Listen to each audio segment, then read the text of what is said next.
This week, Emmet and I continue reading Jack Kirby's Fourth World books with Mr. Miracle issues 7 through 12. Is there as much deep meaning in them as there was in the first 6?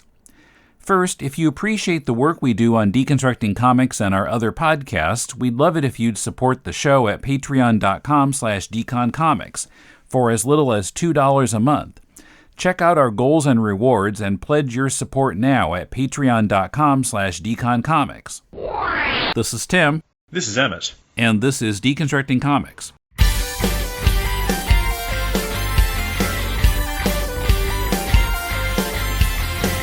Welcome to Deconstructing Comics. This is Tim in Tokyo. Emmet near Melbourne. How are you doing? I'm very well, Tim. How are things? Okay. Any more forays by the kangaroos? Are they still leaving their calling card? Yes, there's evidence of their presence. Yes. And as I mentioned to you before we started recording, we were out last night, and I'm slightly hungover today. But, arriving home after dark is now somewhat intimidating, because there's a prospect that there'll be a tall, dark stranger in our yard waiting for us. With a pouch. With a pouch, exactly, yeah, and two very powerful legs. But we haven't had any encounters since the last one. Okay, cool. So, we're continuing on with the Fourth World. This will be the second of 3 Mr. Miracle episodes. This is issues 7 through 12. Yeah, so when we read the first 6, I found them a lot of fun. I talked about a number of points in those that I really liked. These, I don't know, I was starting to feel like it's kind of, it's getting into kind of a formula, and it's just like, okay, so-and-so wants to trap him, and he's in this death trap, and he escapes, and he probably ends up killing the bad guy, and then lather, rinse, repeat. I wasn't really glomming on to like much. I'm sure Kirby was putting some meaning in here, but sometimes the meaning just seemed like the same meaning that we got before. Like issue 7 starts out with yet again a scene that brings to mind Nazi concentration camps with these guards called harassers, who are herding in another shipment of orphans who they call worms, that they're hitting with clubs and kicking and turning over to Granny Goodness, the worst named woman ever. She's definitely, it's opposite day as far as that name is concerned. So, like, okay, yeah, World War II and Nazis, and yes, we know. It's starting to feel to me a little bit one note. I don't know. How are you feeling about it? You literally just said opposite day a moment ago, and that blew my mind, because that's what I was thinking. The first one of these we did, as you say, you were quite entertained by, and I was harder to take along on that journey. I remember speaking with some reluctance about those early issues of Mr. Miracle and saying, it's a bit tired, and I'm not quite interested in this, and then when we got to the Dr. Bedlam stuff, I perked up, and then Big Bargain was like a major treat for me. Mm-hmm. I love these issues, Tim. Huh. I love them. I love them so much. The Apocalypse stuff was amazing. I felt I was reading some sort of epic myth, and it was like I finished the story, and I was like, wait, I'm only one issue into this? I had this moment of, dear God, and that's what I meant to you when I said to you before we started recording about feeling dense, that there's so much happening in these issues. It's so tight and compact, and I think you're right to the point of the formula, because when we get to issues 10 to 12, I feel the intensity sort of lifts a bit, and we start getting into more recognizable stories. But 7 and 8, like, Kirby uses the word psychodrama in, I think, the Battle of Id, the issue 8, I believe it is. They are so dense with meaning. They are like, it's this free floating metaphor for freedom and creative expression versus authority and violence. And you're right to cite the concentration camp analogy, but I also would say it's more universal as well in that it could apply just as equally to Borstal boy homes. And the idea of these worms is that they will be so brutalized and beaten down and broken that they will in turn become harassers. So the cycle of violence is part of Apocalypse's whole societal structure. And that same issue 7, is so powerful. Issue 7, the scene where Mr. Miracle and Big Barda are going back to Apocalypse and Oberon's begging them not to go. Like he's saying, you barely escaped. Yeah, and I wasn't quite picking up the reason for going back. So at the end of issue 6, Scott says, "There's no freedom in running. I'm going back and win it their way in trial by combat." And then again in 7, he says, "Apocalypse exists by rules. This time I must escape from Apocalypse within those rules." Yeah, I guess so, but... I mean, there is a larger plot at work here. So, I'll get back to the point I was making a second ago, but the larger plot seems to be that Scott escaping was preordained. They always planned for him to escape because that's the cause of war that they've been looking for. Scott then has to go back and defeat Granny Goodness on her terms, because that then shows the other Apocalyptians, or whatever word we're using for them, that there is a chance for freedom. That he's becoming this sort of icon for freedom. But what I was getting to was when Big Barda is like telling Oberon to shut up, basically. She speaks to him in this language of abuse, which is clearly part of her upbringing under Granny Goodness and her training. She speaks to him so hatefully and aggressively. And he's even crying. He's saying, "I used to think you were a sweet girl," you know. But then she hugs him. And she's crying herself, but she can't express that. She can't express what she feels for this little guy. And I kind of thought that was Kirby again talking about, well, the conditioning that Scott and Barda have survived is still part of them. And part of this as well is not just returning for a stunt to like defeat Granny Goodness, but to actually try and break out of that programming themselves, as well as encourage others to do so. And what I love about these issues as well is that I think we've touched on this before, but the vision of Apocalypse in the Kirby New Gods Mr. Miracle stuff now is far less monolithic than I'm used to. I'm discovering New Gods in reverse. I was reading the appearances of Darkseid and Visions of Apocalypse in things like Justice League like 10 years ago. Not the comics were published 10 years ago when I was reading the comics just 10 years ago, but they're coming from the 90s and stuff. So I'm sort of in reverse discovering all this stuff. And they were always depicted as just defeated and beaten and brainless. And Kirby keeps showing us that, no, these are people. And there are people there who are trying to just save themselves, like, what's his name? Cretan, which is, cretin. Yeah. But Cretan is just interested in his own survival, and that's why he's doomed.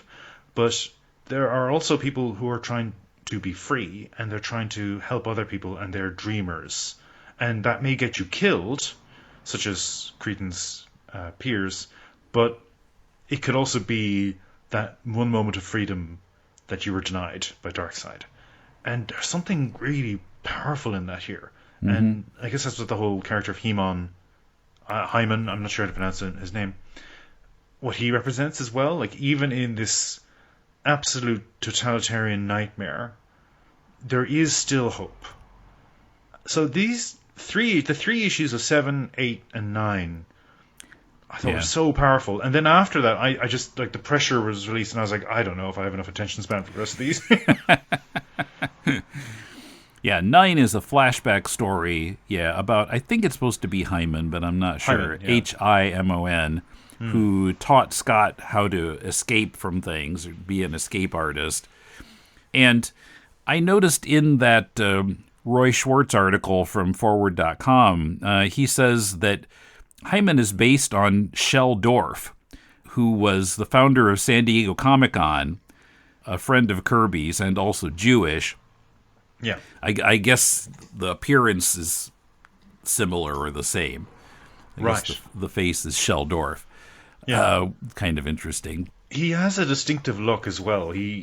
Like, a lot of the Kirby body types are a bit standard. You start to recognize them. The women all have certain features in common. Men are either,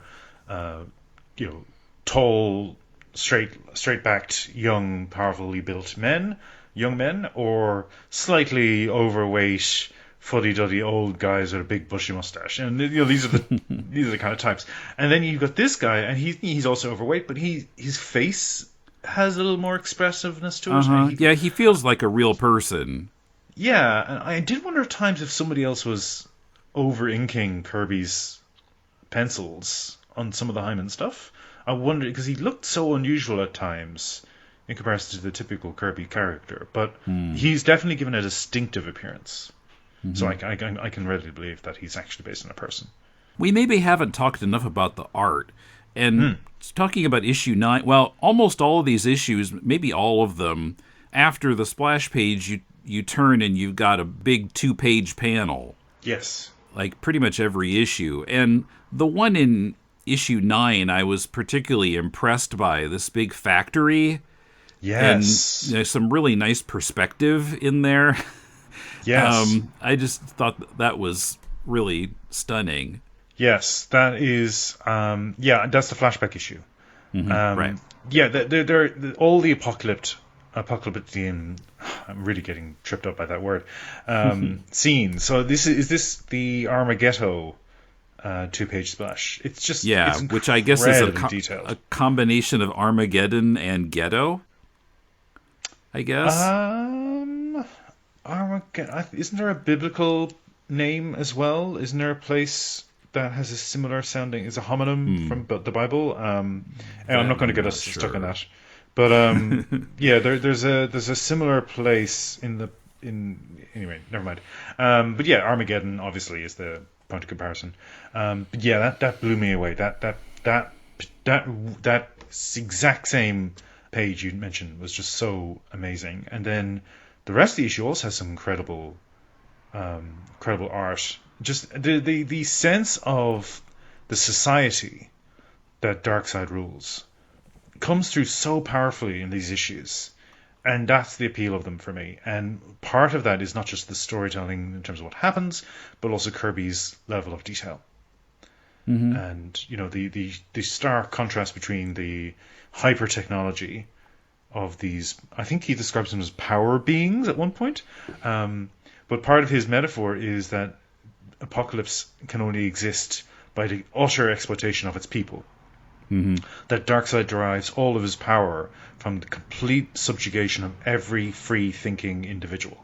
And that's why you have this contrast between these incredibly detailed, highly technological cityscapes, and then people wearing rags and just scrawny and withered and almost bestial. Some of them, the mob scene when they come after Hyman, they look like animals. The people, and I guess that's the significance of Hyman being somewhat. He looks well fed. he looks comfortable. That's the point of contrast. By the way, also in issue 9, right after that big spread of the factory, we've got this character, Wonderful Willick. I was going to mention his name. When you mentioned Granny Goodness as a terrible name. Yeah. Wonderful Willick. What a name. I was struck by, except for that helmet, how his appearance reminded me of Machine Man. Right. Another Kirby character from the 2001 A Space Odyssey comic for Marvel in 1977. It's the same purple, and under that helmet, he's got his kind of a tight-fitting hood over his head, just his face is showing. Yeah, I thought, wow, he kind of went for that same design with Machine Man 5 years later. Yeah, and it's sort of suggestive of like those Roman Hollywood epics, where they would have the toga and the just the short sleeved top, and then they would maybe have a covering over the head. It's sort of I find it fascinating that a lot of Darkseid's sort of minions or his court seem to model their individual appearance after different periods of history in Earth. If we're talking about interesting names, Wunderbar comes back again. So he obviously is meant to look like a Bismarckian German military leader. But is it Kando, the assassin, who styles himself after a Venetian swordsman? Canto, I think it's a T. Canto. Canto. He's an assassin, and but he's got this kind of Three Musketeers air about him. Yes, but he actually explicitly calls out that he admires that period, and he's decided to make himself look like someone from that period in Earth history. So there's something going on there in terms of Earth was always going to be a battleground for the Apocalyptians. So like they've been studying it. But yeah, my favorite example of these anachronistic costuming is when Granny Goodness is reached by Willick, I think, and she's dressed up like the big bad wolf when Big Bad Wolf pretends to be Granny. And she's ill. She's like it's Hogan. It's Hoogan. Sorry, Hoogan, who let Scott escape. Poor Granny's ailing and taking her medicine, and then we cut to her, and she is actually in an easy rest chair, and she's having some what looks like cold water poured into a glass, and she's got some fruits beside her, and she's dressed in this purple granny nightie almost. I don't know. It made me laugh out loud. Which issue is this? That's when Scott and Big Barda return to Apocalypse. So that is maybe issue 7. Seven issue or 7. 8. Okay. So it's after Kanto is talked into letting Mr. Miracle escape. Okay. Which is a recurring idea again that Mr. Miracle isn't just a good escape artist. He actually can plant a seed of doubt in people's minds and talk them around. Like he does that a couple of times. Could escape by talking rather than by breaking out. Yeah. But yeah, I liked just the Kirby's sense of humor with some of the design, I think, comes through. And there was also a bit, I think it had... Oh, it was with Hyman, sorry, later on again in the flashback issue, but it reminded me of how much you enjoyed that that panel where Wunderbar is gloating about having killed Mr. Miracle, and then he's standing behind him. So the same thing happens again, where the mob are all talking, oh, well, we killed Hyman, he's dead, and he's standing in the ground, yeah, he's definitely dead. You did a good job. Oh, that's so funny. Kirby doesn't pull any punches either. In that flashback issue, there's that like young woman who gets killed. They're trying to Barda's trying to protect her, and then she gets put in some kind of electric boots. Yeah, which is suggestive of that. I think it's a German fairy tale about the magical boots, and he kept dancing until blood was coming out of his feet. And died. I'm confusing a couple of different stories there, I think. But yes, but all the children get killed. Everyone gets killed. It's brutal. It's really, really nasty. Yeah, well, we're talking about Wonderful Willig. He has his men just like burn that whole crowd of people in that early scene. So it's done in a Comics Code approved way, but still, I mean, the ideas of what's happening, even without seeing it like really in gory detail, it's still kind of shocking. And then Hyman swaps out his meal for an atom bomb and blows him up. He's gone. But yeah, you mentioned how Apocalypse is based on subjugating the people there. It's really interesting to me, and maybe we talked about this before, but it's not, New Genesis is the planet of the good guys, but Apocalypse is not the planet like where everybody is bad. It's a planet that's just controlled by some bad guys, and they're subjugating all of the not so bad people. Yeah. And following up from that, so I found this article by Chris Sims from 2017 on Polygon.com, who was pointing out how, we talked about the switch of Orion and Scott Free. One was the son of a bad guy who's on the good guy planet, and the other is the opposite. And yet, both of them turn out to be good guys. Yes. Which is really interesting. So, and his interpretation is that good can always persist and evil can always be shown a better way. It's the choice that matters, not the circumstance. So, it's not preordained that since someone grew up on the bad guy planet that he's going to be a bad guy. Exactly. And Darkseid's whole philosophy is that Darkseid is inevitable. That everything will... Choice doesn't exist, which is the whole point of anti-life. Choice doesn't exist for Darkseid. Everything is just entropy.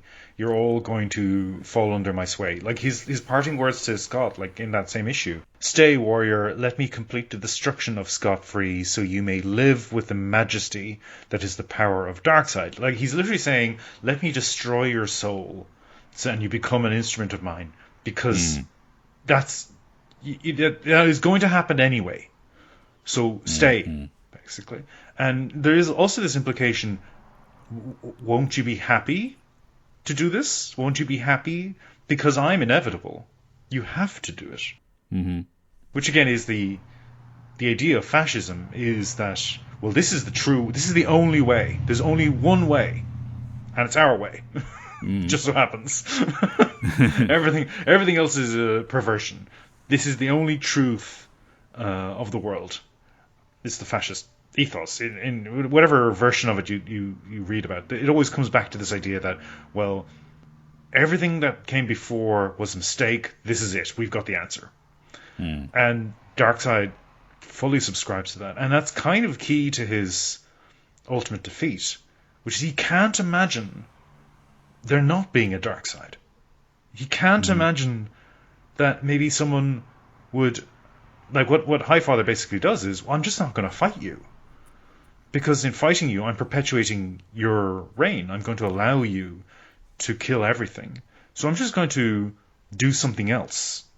Which, unfortunately, I think for superhero readership isn't very exciting. But it's a fascinating idea that, like, New Genesis is dedicated to freedom. And that means, well, we need to find other ways to spend our time than just constantly fighting this guy in this evil hell planet who exists to make war. It's hence all those backup stories that feel a bit weirdly tacked on with Fastback. But Fastback, I feel, seems to be another metaphor for, hey, just try to enjoy life, guys. Let's try and experience what's out there. Coming up, why are the female Furies, agents of Darkseid, hanging out with Barda and Scott? What is it about Kirby's work that's reminding me of R. Crumb? What's a Mystivac? And what does the character of the Lump represent? And more. But first, a reminder to join us for trivia quizzes, reviews of The Amazing Spider-Man by Lee and Ditko, and more. Check out our goals and rewards at patreon.com/deconcomics. If you'd rather give a one-time donation, you can do so via PayPal by sending it to mail@deconstructingcomics.com. We appreciate your support. You like cheap comic books, right? Well, I'm Professor Allen, and I talk about cheap comic books on the Quarterbin Podcast. In every episode, I'll dissect a single comic from my collection, as long as I paid no more than 25 cents for the issue. Forget about $4 new comics that you can read in 4 minutes, or crossover events that can cost $100 to collect. Join me in the Quarter Bin, where even bad comics are a bargain, and good ones are a steal. The Quarter Bin Podcast is part of the Relatively Geeky Podcast Network. Visit us at relativelygeekypodcast.blogspot.com or search Relatively Geeky or Quarterbin Podcast in iTunes. I guarantee it'll be worth every penny. Issue 10 is where they meet the World Protective League. They use a boom tube and they come back to Earth, but they end up in some desolate place on Earth where this World Protective League... So we got, Protection Racket League is more like it, because they're going to put this satellite in orbit that has plague germs in it and threaten the world with it. But, at the same time, Kirby stuck in some kind of goofy jokes in this one. So he has this spy named Mike McCracken. It seems like his name is that only so that one of the female Furies can say, "We want a crack at McCracken." Of course. And I'm glad you mentioned that as well, because what's significant, given what we were just talking about, is that Big Bart has basically turned up and told the Furies to help her liberate Scott from Granny Goodness, and they just fell in line. And suddenly the Furies are all good, I guess. Well, they follow Barda, so they're not good or bad, but they're basically contest of wills or whatever. She's superior to them. But again, I've always only encountered the Furies as monolithic, evil, completely subservient to Granny Goodness, which they are, but Big Barda also happens to command their respect and loyalty. So they're now hanging out with Scott and Barda, and they're traveling with them. And it's not even an issue, really. Although I keep wondering how Barda gets away with this, because she's trained to be part of Darkseid's army, but she's hanging out with Scott and she's taking her people with her, and they're not doing the work of Darkseid here at all. Yeah, and I would suggest again that this is simply something that was... They never would have thought that they would do this. Granny Goodness and Darkseid would never imagine that they would just leave. But they just did. Yeah. and they're all interesting characters, and you can tell that Kirby just really loves these powerful women, and they all got their own gimmick, and they got their own thing, and they got their rivalries, and some of them like to snap at each other. And I really loved the bit when in the previous issue, when what's her? I'm just looking at my notes. Sorry, Giganta? No, she goes to Guillotina. I'm sorry.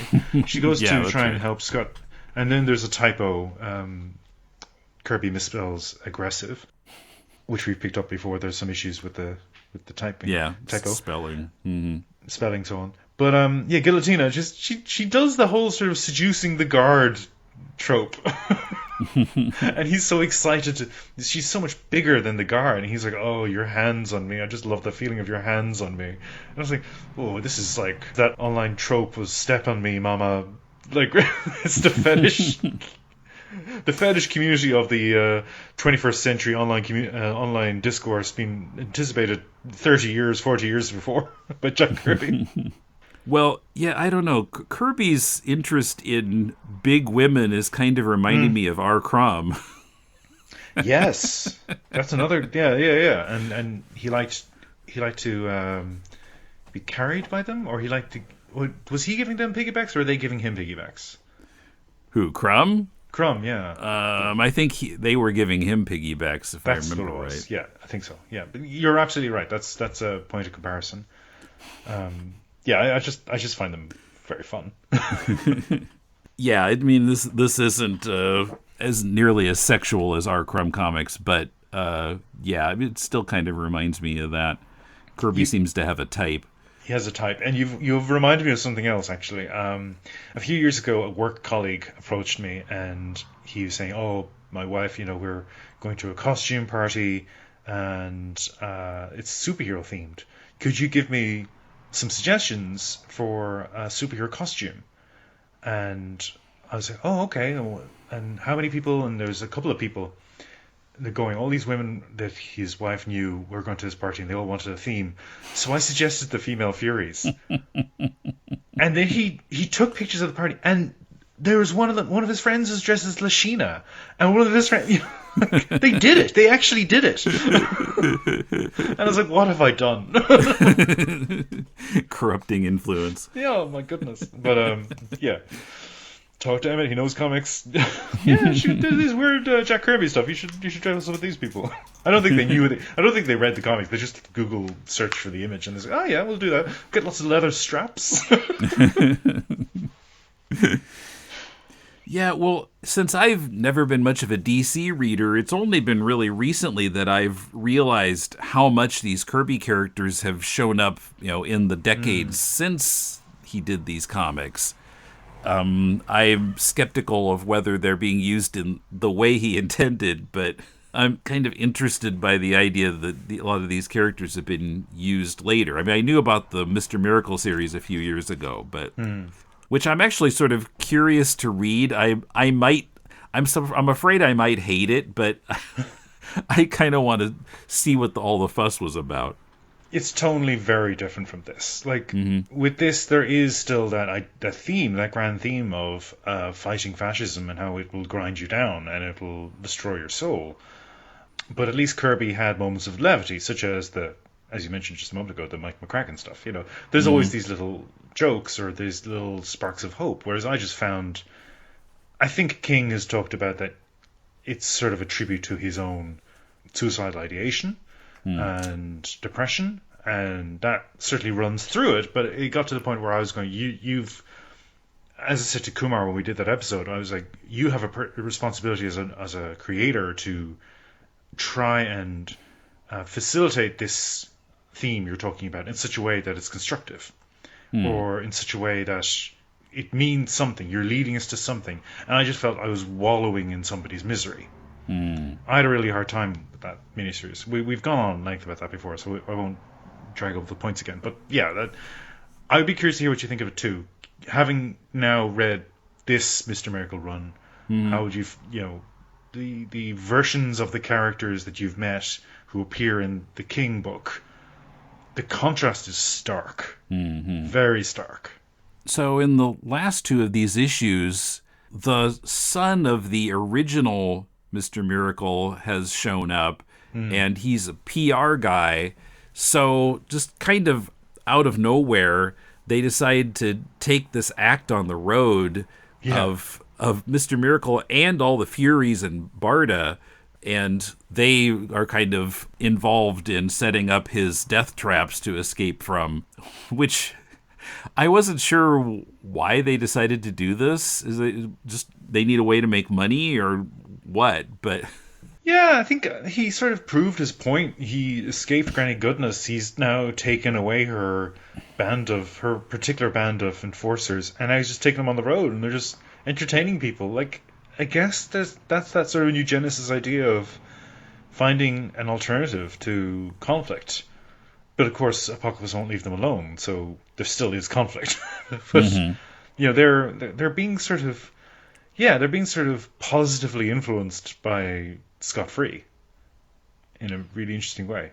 And Big Barda's back in her bikini suit, which we're all grateful for. Yeah, so issue 11, Dr. Bedlam comes back, and he's done for. And then issue 12, we've got this Mystivac. Yes. This rich guy who wants to make money by everybody else is going to bet on Scott Free, and then he's going to be beaten by this guy's Mystivac, which he claims is a robot. I'm sure that was meant to remind you of like Univac, but the first thing I thought of, like, it's a Mystic vacuum cleaner.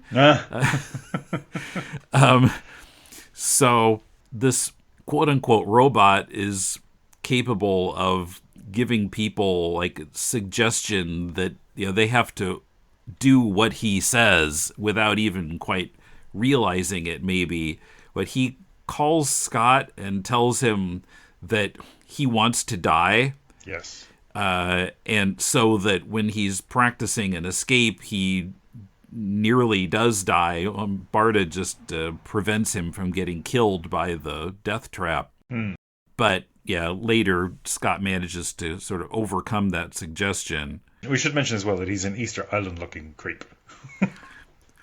Right. Which is a recurring trope of Kirby's as well. Like, he had a Thor, I think the first Thor villains, these were these space aliens again who looked like giant Easter Island head people. But yeah, sorry for interrupting, but yeah, I feel it's important for us to note this in very, very significant detail.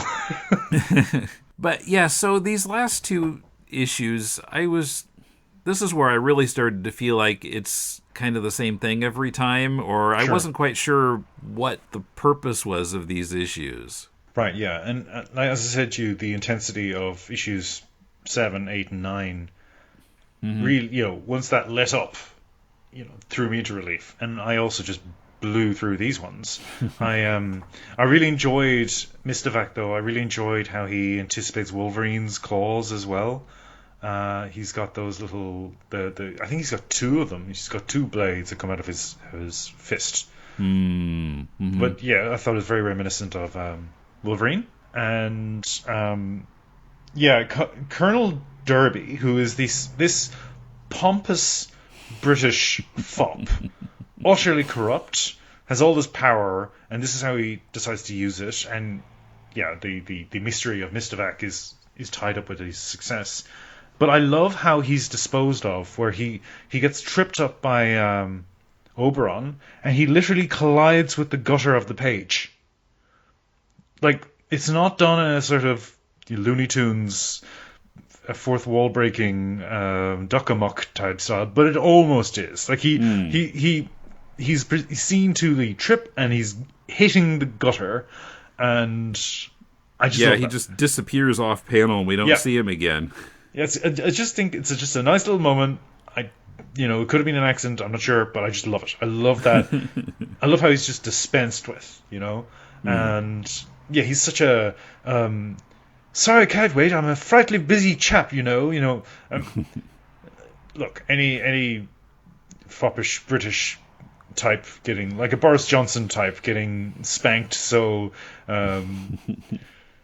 definitively, I'm going to enjoy it. So it was a moment I really appreciated. Yeah, I don't know that I have much else to say about these. They were fine. I didn't dislike them or anything, but it just wasn't. I didn't enjoy them quite as much as some of those first 6. Well, I'll as I said, it's opposite day because I absolutely love these. But I a couple of things that also made me chuckle. There's a line, I think it's in issue 7, which, as I said before, was such an epic for me, just the return to Apocalypse. But this made me laugh. Are you mad? Attacking a harasser? Which, for some reason, put me in mind of Dr. Strangelove's Gentlemen, No Fighting in the War Room. And then in issue 8, which we haven't talked about at all, but that's the lump. The lump. Which is being brought back in a few different things. But yeah, the lump is this... It's a lump. It's just this misshapen grotesque in a lab. Pink silly putty. Yeah. Yeah, exactly.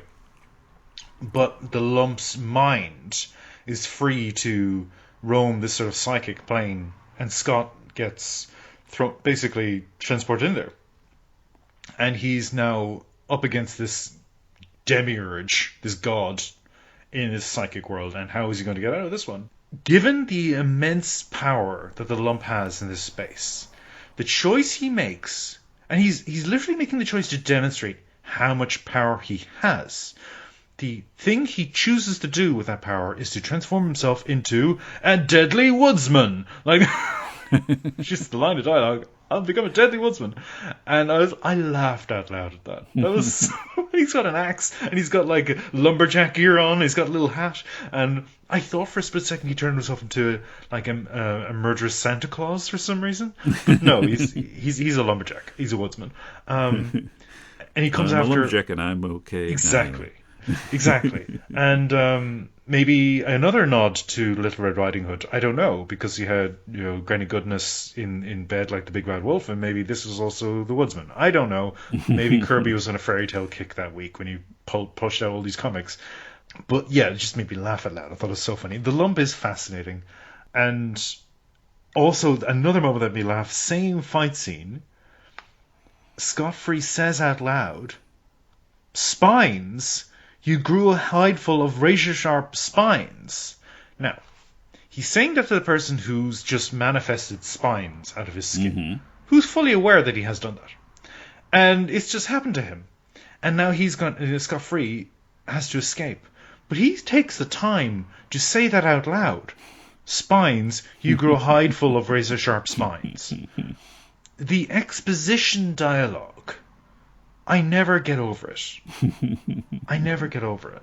And because the lump is so fascinating to me, we got into this big talk in the last episode I think it was the last episode. No, it was the New Gods stuff. Oh.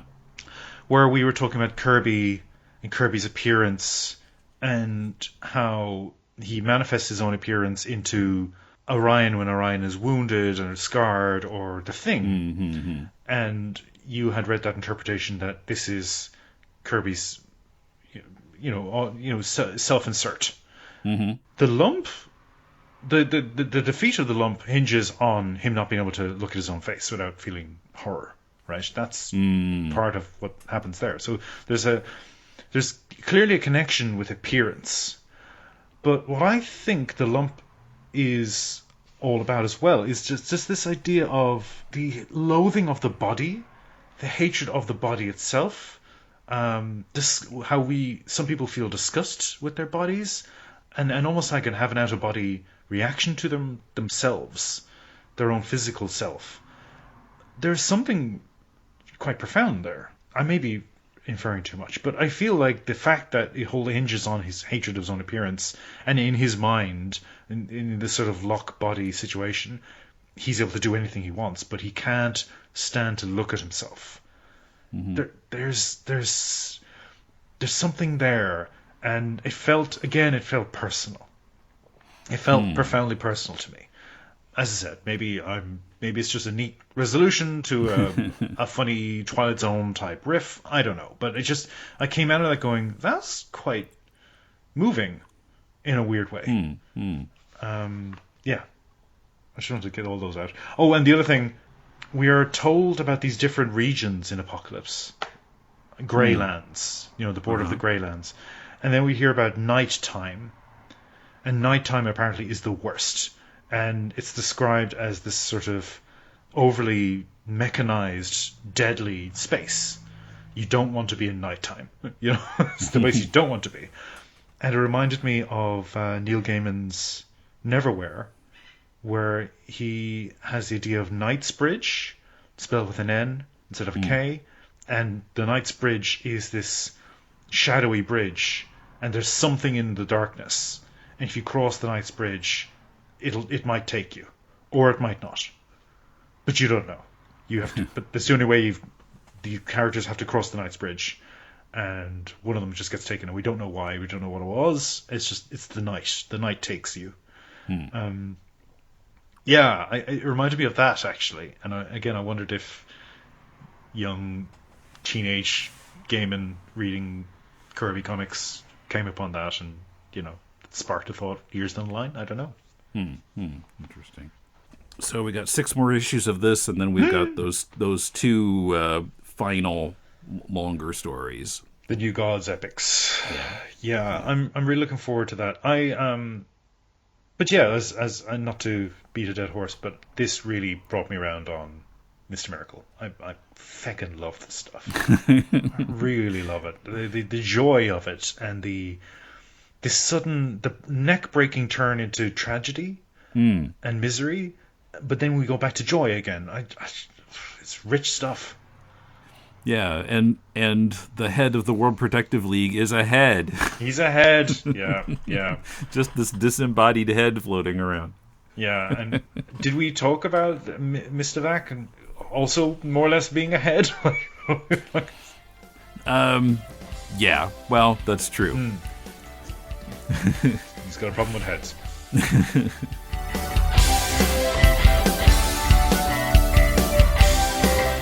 Mr. Miracle is published by DC.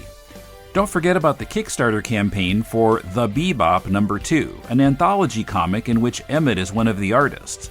Follow the link in the show notes to check it out. You can help the Deconstructing Comics family of podcasts by joining us on Patreon at patreon.com/deconcomics. And go to deconstructingcomics.com to connect to us on Twitter, Facebook, or YouTube, to shop on Amazon to support the show, and to find links to subscribe to the podcast. Our theme is by J.B. Anderton. If you're looking for some constructive feedback on your comic, send it to us and we'll critique it on our spin-off podcast, Critiquing Comics.